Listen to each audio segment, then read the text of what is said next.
acting all high and mighty over just $300. I don't need that chump change. My son and his wife chuckled, looking down on me and hurling harsh words. I've been supporting them for a decade since they said they were struggling financially. Even though they never settled into steady jobs, I bit my tongue and kept finding ways to help. Look at the thanks I get. Why did I even bother? I believed they'd appreciate my help someday and soften their attitude, but that day never came. Isn't that a clear answer? I can't help but be angry at them, laughing and saying, "It's not enough," or "It's just pennies," after taking away 10 years of my time and savings. I dedicated myself to my son and his wife without saying a word, but that ends today. My name is Mary, a homemaker in my 50s. After my husband passed away, I've been living alone. We have a son. After college, he moved out and now has a family with his wife. They live nearby, but honestly, we aren't on good terms. They're, let's say, a bit problematic. My son started working at a company where he met his wife. She quit her job upon marrying, becoming a full-time homemaker. But less than a year later, my son quit his job. Apparently, he had trouble with his boss, thinking he'd easily find a new job. He threw everything away over one dispute, but life didn't go the way he thought. Despite searching, he couldn't find a suitable job, and he eventually gave up on working altogether. His wife didn't seem interested in working either, and in a few months, they fell into financial hardship. To support them, I decided to send them a modest $300 a month. They cried and thanked me for the financial aid every day. I hoped they'd get out of their hardship and be able to support themselves. But now, 10 years later, my monthly $300 isn't something they're grateful to receive. It's become something they think they're entitled to. For instance, one month was hectic with family events, and I couldn't find time to meet my son and his wife on the day. I usually give them their monthly allowance. Late that night, I heard someone knocking loudly at the door, and it was my son and his wife visiting. "Mom, we need the allowance on time. Are you starting to forget things 'cause you're getting older?" my son teased. But exhausted and sleepy from several busy days, I was like, "I'll give it to you another time. Please go home for now." Then his wife, her face flushed with anger, was like, "This is a monthly thing. You need to give it on time. Just because you're my husband's mother doesn't mean you can act this way," and she grabbed me by the collar. Shocked by the sudden confrontation, I ended up handing over the already prepared $300 to my son and his wife. "If you just handed it over honestly from the start, this wouldn't have happened. I don't want to use physical force with you either. Yeah, listen to us and behave.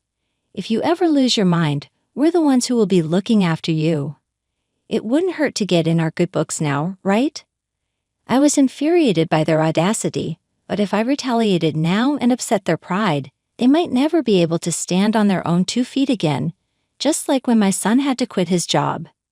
So swallowing my feelings, I just smiled, apologized, and did as they asked. Looking back, I believe I should have stood my ground then, but I had an overwhelming desire for them to somehow get back on track, and that's why I felt so powerless. The unpleasant memories with them weren't just that one day. At work, I got a call from a good neighbor. "Mary, can you talk about your son and his wife?"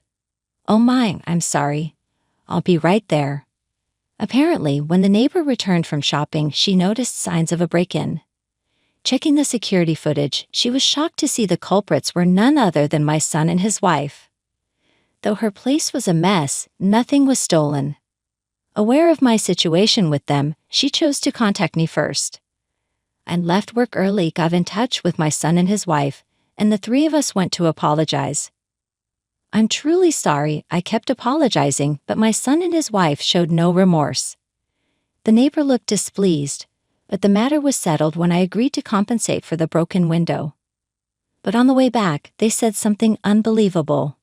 "Why are old folks so petty? We just wanted to borrow some stuff." I was so stunned that I could only utter, "Like what?" But they went on, not even looking at me. "Yeah, we broke a window and made a mess, but we didn't steal anything. Isn't she overreacting?" I couldn't believe my ears. My son just nodded along. I just couldn't grasp what on earth they were talking about and was silent the whole time. Seeing the scene unfold before my eyes, I should have definitely spoken my mind to them without getting scared. Not doing so showed my weakness. Still, from then on, I noticed their increasingly aggressive behavior, but fortunately they didn't cause any major issues except for that incident with the neighbor, so I continued to provide for them, hoping they'd one day be independent. When they asked for something, I'd buy it if I could afford it. My son wanted gadgets to socialize with his friends. His wife wanted luxury brand items so she wouldn't feel inferior to others. Their demands escalated and they began to rely on me for everything. Even on my days off, they'd call me over to do household chores. I began working tirelessly. People began requesting more than just money from me. Living necessitates money. They lacked both the resources and the desire to earn their own, leaving me with no option but to provide for them. Despite my fatigue, I remained dedicated to my job and completed any tasks they assigned, even when utterly drained. Consequently, I became thoroughly exhausted. As a result, I was worn out. Dark circles formed under my eyes, my skin got rough, and dizziness became a regular companion. My son and his wife laughed at me and were like, "You look like a monster." Moreover, his wife pointed a finger at me and was like, "She's given up on being a woman." I didn't even have the energy to fight back against such harsh words. I had a gut feeling that I was reaching my breaking point, but I believed that if I didn't keep going and working, both their lives and mine would fall apart. So I did my best, pushed through, and somehow managed to keep going. Truth be told, I had wanted to lean on someone, cling to them, and just give up a long time ago. One day, as I was doing chores at my son's house, a minor incident triggered a fight because I was exhausted and on edge from many days of stress. Every little action of theirs irked me. His wife then made a snide comment, acting all high and mighty over just $300. My son, falling for her words, was like, "We don't need such chump change," and handed back the $300 I had dutifully given them that day. They were like, "If you're going to give us money, bring a decent amount," mocked, and looked down on me. Those words lit a fire in me.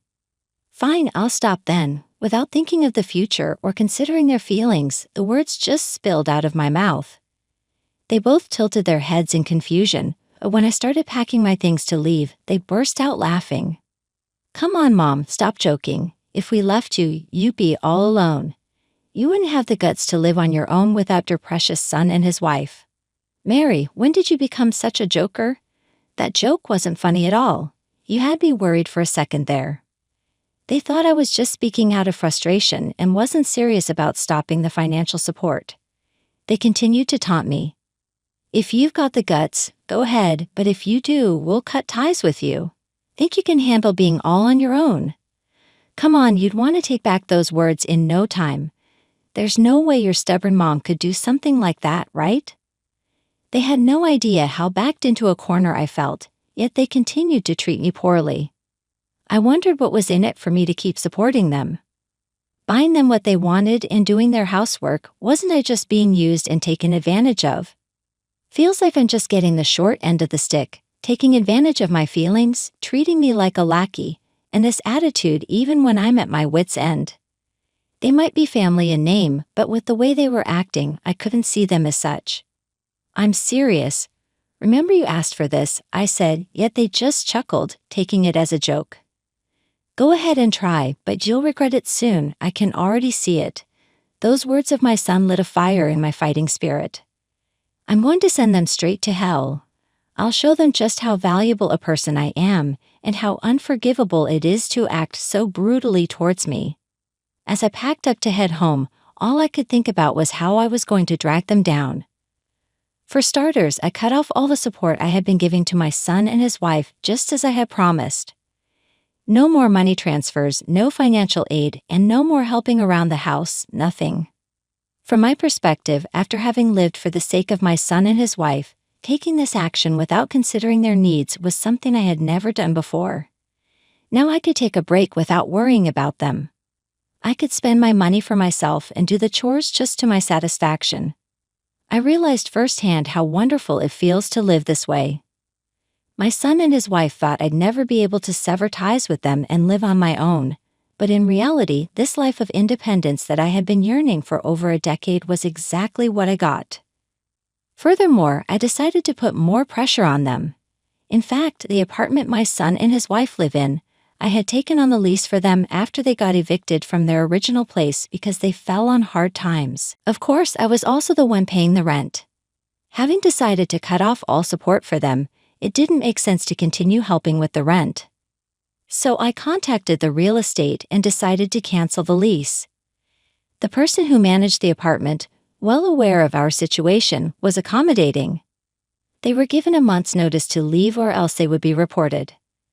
That night I texted my son and his wife to tell them that if they don't move out of the apartment within a month, it would be a matter. They read the message immediately and not even 5 minutes later my phone was ringing. "Mom, what the hell is this?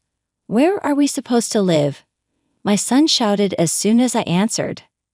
I could hear his wife freaking out in the background. "You might have forgotten, but I was the one paying for that apartment. I told you I was cutting off all help, didn't I? So of course I cancel the lease too, right?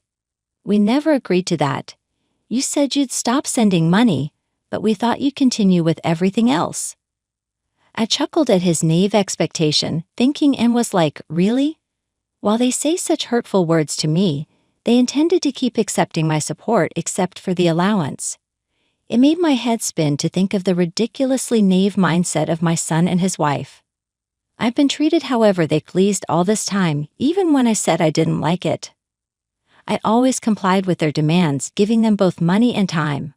All of it was out of a somewhat selfish wish of mine, hoping they'd eventually stand on their own 2 feet. But I was wrong because they're the type to take advantage as much as they're pampered. In that case, it would have been much better to make my position clear and make them listen. I was the one who gave them an allowance, provided financial support beyond that, and did the housework for them. Any way they look at it, I held the upper hand, and they should have been grateful and respectful to me. Yet they treated me with complete disrespect like I was some kind of servant, a mere tool, an ATM, using me however they liked. Then to add insult to injury, they even laughed at me when I was at my wit's end. Why did I try so hard for such an insane couple? Even when they treated me unfairly, I kept my mouth shut and let them have their way. Doing all that, they never reciprocated my feelings. Instead, they just kept taking advantage of me. Only when I reached my breaking point did I realize how lowly and selfish they truly are, and how they never really saw me as family. They might have seen me as a tool, but never as family, not even a bit. Why didn't I realize this sooner? Why did I continue to give my all until I felt so overwhelmed? Why did I keep believing in them? Looking back, my past actions seem pitiful. Believing that one day they'd stand on their own, I tirelessly supported them, but all that meant nothing. As I regret the past, my anger towards them wells up. I need to give them a piece of my mind. I won't be satisfied until they admit their wrongs and apologize. Feeling this way, I spoke up again. I'm going to stop the allowance but continue with the other support. What are you thinking? That's not going to happen. At my words, my son tried to interject, but I cut him off. No buts. You get me. Your lives have always depended on me. If you upset me just once, if I ever felt like not helping you, you'd be done for. Lucky for you, I'm naive enough to keep hoping that maybe one day you'll be independent, that perhaps one day you won't need me to get by. That's right. Mom is kind. That's why you're not really going to abandon us, right? You just said those things in the heat of the moment, and now you can't take them back, so you're doing this, right? It's okay, we forgive you. Let's try to be a family again, okay? Don't be stupid. I've come to my senses. Despite all the support, you guys don't even want to be independent, do you? You just want to keep living comfortably on my dime, don't you? Trying to backpedal, my son responded, "That's not it. We did want to be independent, but we can't. We don't even feel like looking for jobs. My wife feels the same. We did our best in our own way, but it was just impossible." Almost laughing at his response, how dare they say they did their best in their own way? I've been keeping an eye on my son and his wife for several years. Neither of them seemed to be making any effort to find jobs or live frugally. They were just living comfortably off me every single day. How does that translate to they tried our best in their own way? Listen, Mom, we're really grateful for everything you've done. I mean, we couldn't put it into words, but you've always gone above and beyond for us. We always knew that we're able to live because of you and that we'd be lost without you. So why don't we try again? You need us too, right? Are you kidding me? I don't need you. On one hand, there's a guy who's still stuck on some trouble he caused 10 years ago, never settling into a steady job and just being a layabout. And on the other hand, there's a woman acting like a stay-at-home wife, never admonishing or supporting her husband, just doing whatever she pleases. You think I need folks like you too? You couldn't be more wrong. Do you have any idea how much I've had to endure because of you too? Day in, day out, working to make money for you, and even when I'm not working, I'm doing chores for you. There's no way that isn't tough. I've come to realize that I'm not naive enough to want to be family with you too after all that. Don't say such harsh things, Mom. We need you. Without someone like you supporting us all the time, we'd. Despite my words, my son kept insisting on his perspective without paying any heed to mine. As I was wondering what to do next, I suddenly heard a shout like, "Give me that," and then his wife came on the line. Mary, to be honest, I've been frustrated with my husband's selfish behavior too. Most men go out, work, and support their family, but he just wanders around not working for my sake. Every day I regret marrying him. I feel just as wronged as you do. I'm a victim too. Please help me. Even if it's just me, I can't do this without you. Then, out of nowhere, his wife tried to abandon him to save herself. Stunned by her audacity, she continued, "I'll do anything you need me to, whether it's housekeeping or anything else. Use me however you want. Please, Mary, don't abandon me." After those words, I could hear the couple arguing again over the phone and struggling to take control of the call. Annoyed by the noise, I frowned, and then it seemed like the phone got knocked out of hand and got disconnected. Days passed without a call back from them. Apparently, their relationship deteriorated significantly after that incident, and they decided to divorce and go their separate ways. They blamed each other and even started fighting over money. The dispute went on until they finally got divorced. After the divorce, both tried to contact me, but by that time I had already blocked both of their numbers, so I never heard from them. My son started working day and night at a factory job, barely making ends meet. On the other hand, his ex-wife tearfully ran back to her parents' house and confessed everything. They reprimanded her severely. She came to apologize, escorted by her parents, but she cried so much that I couldn't understand what she was saying. Since then, I've been living for myself. For a decade, their presence held me captive, leaving me with scarce moments to savor for myself. Embracing a life revolving solely around my own desires felt liberating and irresistible. Though I now stand solitary without them, I find solace in this solitude. The future remains a mystery to me. There may come a day when I must shift my focus away from myself, but for now, I choose to live solely for me.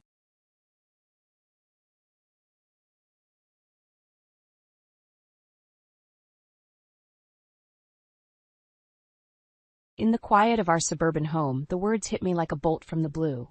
"Isn't the baby adorable? Looks just like you." My heart skipped a beat as I stood frozen, a glass of water halfway to my lips. The voices came from the living room where my husband, Daniel, was on a video call. Curiosity mingled with a creeping unease. I tiptoed closer, peering around the corner. Daniel, usually so mundane in his conversations, had a strange look on his face. He quickly minimized the video call as I entered the room. "Hey, Claire. You're home early," he said, a little too casually. "Yeah, the traffic was light. Who were you talking to?" "Just some colleagues," he replied, avoiding eye contact. The moment lingered awkwardly before I shrugged it off and headed to the kitchen. I couldn't shake the feeling that something was off. My sister Emily's face flashed in my mind, but I quickly dismissed the thought. She'd been out of touch lately, busy with her own life, or so she said.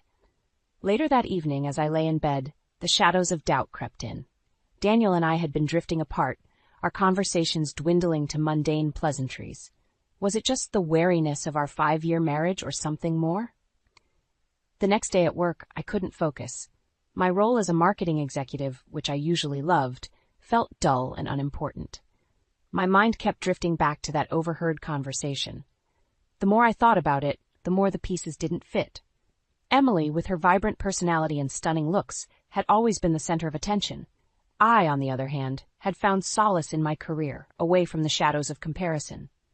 I decided to call Emily. The phone rang, but no answer. I sent a text, but it remained unanswered. This wasn't like her. Emily was many things, but silent wasn't one of them. That night I confronted Daniel. "Is there something going on between you and Emily?" I asked, my voice trembling slightly. "What? No, of course not," he replied a little too quickly. His denial did little to quell the storm brewing inside me.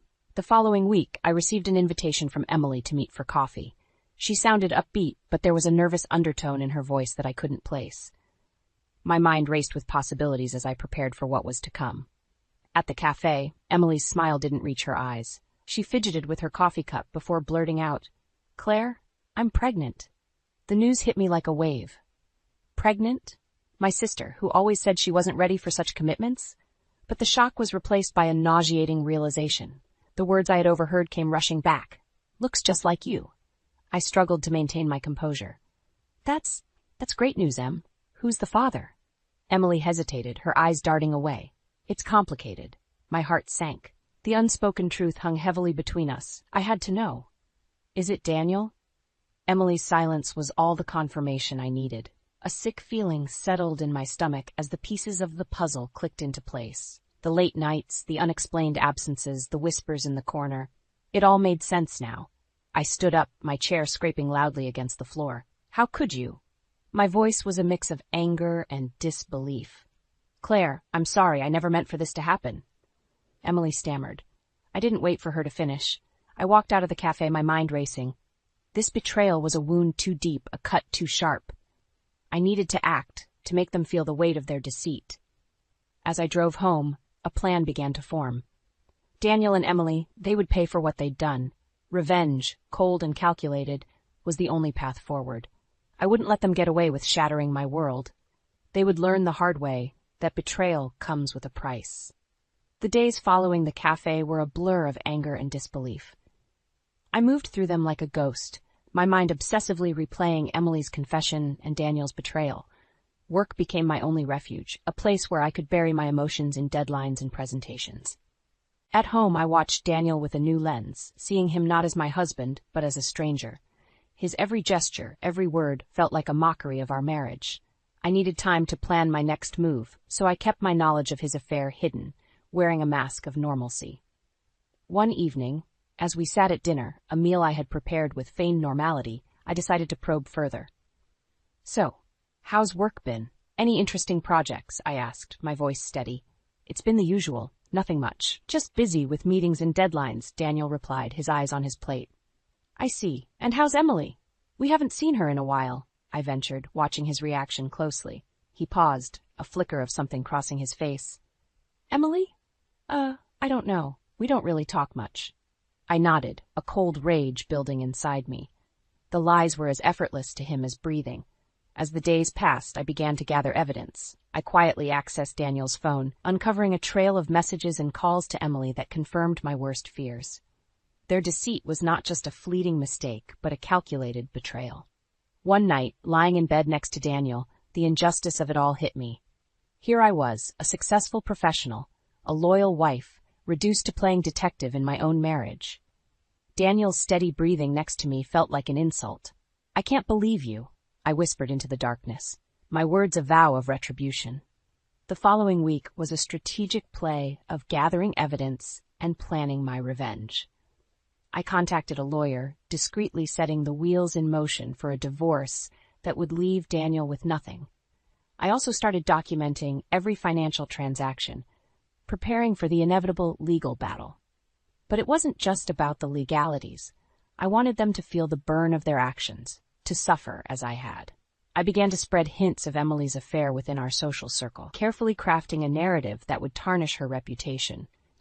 I watched as the rumors took hold, seeing her once-admired image start to crumble. Meanwhile, I played the part of the dutiful wife to Daniel, all while setting the stage for his downfall. My plan was meticulous, a slow poison that would leave him reeling. The final piece came when I discovered Emily was planning a baby shower. The perfect opportunity to expose them, to reveal their sordid affair to everyone they knew. As I prepared for the day, a cold determination settled over me. This was the moment of reckoning. They would pay for their betrayal, and I would be the architect of their downfall. The baby shower was set in a quaint local hall, decorated with pastel balloons and a banner that read, "Welcome, little one." I arrived early, my heart a battlefield of anger and anticipation. As guests trickled in, I mingled, my smile a practiced mask hiding my true intentions. Emily was radiant, unaware of the storm brewing. She moved through the crowd, the picture of blissful ignorance. My resentment towards her deepened with each congratulatory hug she received. Then, as the room filled with chatter and laughter, I found the moment I had been waiting for. I clinked my glass, signaling for attention. The room quieted down, all eyes on me. "I'd like to say a few words," I began, my voice steady. "Emily, you look absolutely beautiful today. Motherhood suits you." Emily beamed. "Thank you, Claire. That means a lot coming from you." I paused for a moment, letting the tension build. "I also think it's important for us to acknowledge the father of the child on this special day." I turned towards her, my gaze unwavering. After all, a baby is a celebration of both parents, right? The room fell into an uneasy silence. Emily's smile faltered, her eyes searching mine for an explanation.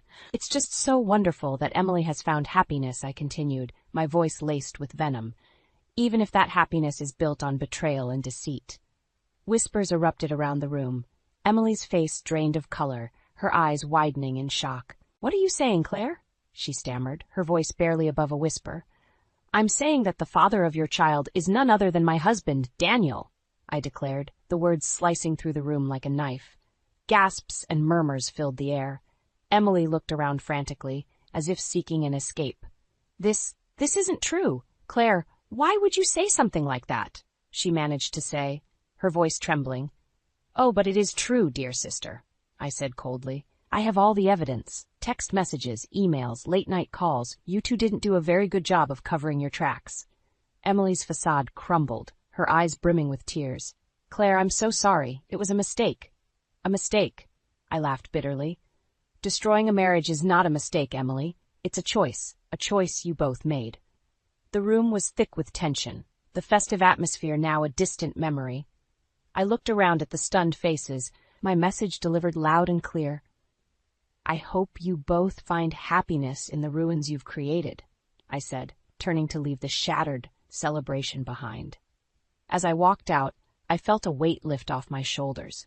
The truth was out, and with it, the first step of my revenge was complete. Emily and Daniel's betrayal was now exposed for all to see, their perfect images shattered by their own selfish actions. The aftermath of the baby shower was like a wildfire, the scandal spreading through our social circles with ferocious speed. Emily's reputation, once pristine, was now tarnished with whispers of infidelity and deceit. As for Daniel, he returned home to find his belongings neatly packed in the living room, a clear message that his presence was no longer welcome in my life. "Claire, we need to talk about this," Daniel pleaded, his voice a mix of desperation and disbelief. "There's nothing to talk about," I said, my voice icy. "Your things are packed. I suggest you find somewhere else to stay." "Please, let me explain," he implored, stepping towards me. I held up my hand, stopping him in his tracks. "Save it, Daniel. I know everything. I've seen the messages, the emails. You betrayed me, with my own sister no less. There's no coming back from that." "But I love you, Claire. It was a mistake, a terrible mistake," he stammered. "Love?" I scoffed. "Your actions speak louder than your words, Daniel. You made your choice, and now you have to live with the consequences." He looked at me, his eyes searching for a sign of forgiveness, but there was none to be found. "Where will I go?" he asked, his voice breaking. "That's not my concern. You should have thought about that before you destroyed our marriage," I replied, unmoved. As he left, I felt a sense of satisfaction. The first part of my plan was complete. Daniel was out of my life, but my revenge was far from over. The next phase was to ensure that Emily faced the full extent of her actions. I contacted a few friends in the media, providing them with enough information to fuel the scandal. The story of the affair between a respected marketing executive's husband and her sister made for sensational news. Emily's name was now synonymous with betrayal. I watched as Emily's social media accounts were flooded with hateful comments. Her once cheerful posts were now met with scorn and disdain. She called me several times, but I never answered. She had made her bed, and now she had to lie in it. The final blow came when I learned that Emily had been let go from her job. The scandal had reached her workplace, and they wanted nothing to do with the drama. She was now not only a pariah in our social circles, but also struggling financially. As I sat in my quiet, empty house, I reflected on the chaos I had created. My heart was still heavy with the pain of betrayal, but there was also a sense of empowerment. I had taken control of the situation, and in doing so, I had made them pay for their deceit. In the weeks that followed, the fallout from my revelation continued to unfold.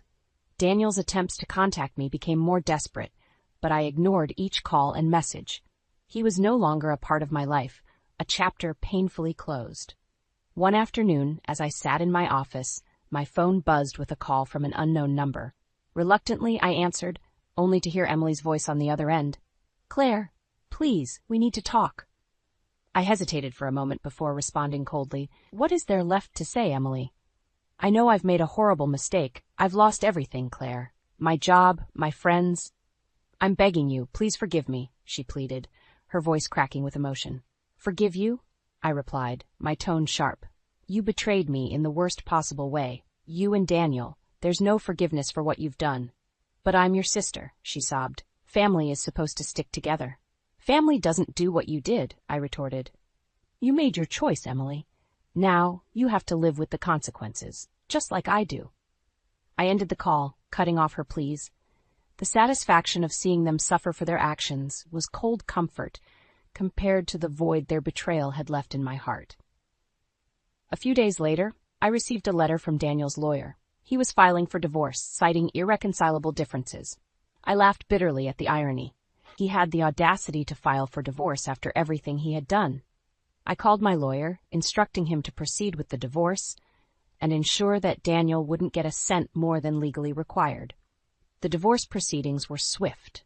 Daniel tried to argue for a more favorable settlement, but the evidence of his infidelity weakened his position. The court ruled in my favor, leaving him with little. In the end, Emily and Daniel were both left to face the harsh reality of their actions. Emily had become a social outcast, struggling to rebuild her life, while Daniel faced financial ruin and the loss of the life we had built together. As I signed the final divorce papers, I felt a sense of closure. I had lost a husband and a sister, but I had regained my dignity and self-respect. They had tried to break me, but I had emerged stronger. I walked out of the lawyer's office into the bright light of a new beginning. The pain of the past was still there, but it was now a part of who I was, a reminder of my strength and resilience. In the months following the divorce, I found myself in a period of introspection. The home that once echoed with laughter and shared dreams now stood silent, a constant reminder of the betrayal. Yet, amidst the solitude, I discovered a newfound strength. I immersed myself in my work, channeling my energies into creative projects and corporate strategies. My colleagues noticed the change, often commenting on my unwavering focus and innovative ideas. My professional success, however, couldn't fill the void left by the absence of a family I once cherished. One evening, as I scrolled through my social media, I stumbled upon a post from an old friend featuring Emily. The image was a stark contrast to the glamorous, confident sister I once knew. The smile was there, but the sparkle in her eyes had dimmed. Beside her stood a small boy, his features a painful reminder of the past. Despite the bitterness, a part of me ached at the sight of my nephew, an innocent caught in the crossfire of our family drama. The next update was about Daniel.